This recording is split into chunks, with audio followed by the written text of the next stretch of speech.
ఇదేం కష్టం సార్, ఇదేం బాధ, ఇది ఏడ ఉందామంటే జాగా లేదు, ఏం లేదు, ఏడ వండుకోరు, ఏడ లేదు. మా రైతులకు ఏమన్నా ఉన్నదా సార్? ఏమన్నా ఉన్నదా? రైతులకు ఏమన్నా మేలున్నదా? ఇంత ధాన్యం తెచ్చి మేము ఒక కుక్క కన్నా అసమానం అయిపోయింది మా బతుకుడా. ఎట్లు ఉండాలి ఇప్పుడు? రైతులు ఎక్కువ అక్కడ గజానికి కష్టం రేడలాడా. ఏమి లేదు. మార్కెట్ చైర్మన్ అంటాడు, ఇట్లా గిట్టున్నది గట్టున్నది అంటాడు. ఏమున్నది? మార్కెట్ చైర్మన్ ఇంత ఆదాయం ఏడే పెట్టుకుంటాడు? ఎక్కడ పెట్టుకుంటాడు మార్కెట్ చైర్మన్? ఇంత ఆదాయం ఎక్కడ పెట్టుకుంటాడు? మార్కెట్కి ఏమో ఆదాయం లేదా? గోదాం కట్టిస్తానికి లేదా? రైతులకు ఎవరు ఇట్లాంటి గౌరవం లేదా? ఒక నీళ్ళ ఆదాయం ఉన్నదా? ఏం ఆదాయం ఉన్నది? ఏమున్నది రైతుకు?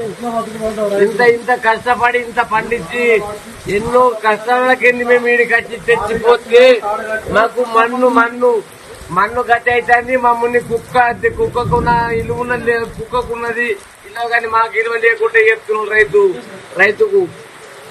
ఇంత ఘోరం సార్, ఇంత ఘోరం బతుకు వర్షంలా. ఇదిగో నేను తింటన్నా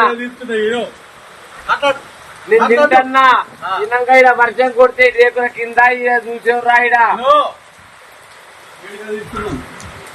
తినంగా చూసేవురా నువ్వు. ఏడ వండాలి ఇప్పుడు? రాజు నేను ఏడ వండాలా? నేను పోయి ఏడ వండాలా? ఆ పండే స్థలం చూపవా ఇప్పుడు? ఇంతమంది రైతులు ఏడికి పోయి పండాలా? ఏడ వండాలా? అదొక్కటి మాకు సాయం చేయి సార్. ఇప్పుడు సారు కరెక్ట్ సారు, మాకు సాయం చేయి ఇప్పుడు.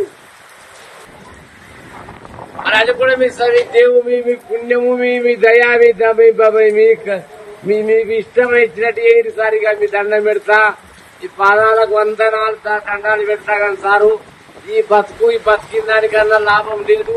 తాగి చచ్చిపోతేనే మేలు ఉన్నది మాకు. ఇట్లా అంతకన్నా ఏమి లేదు రైతులకు.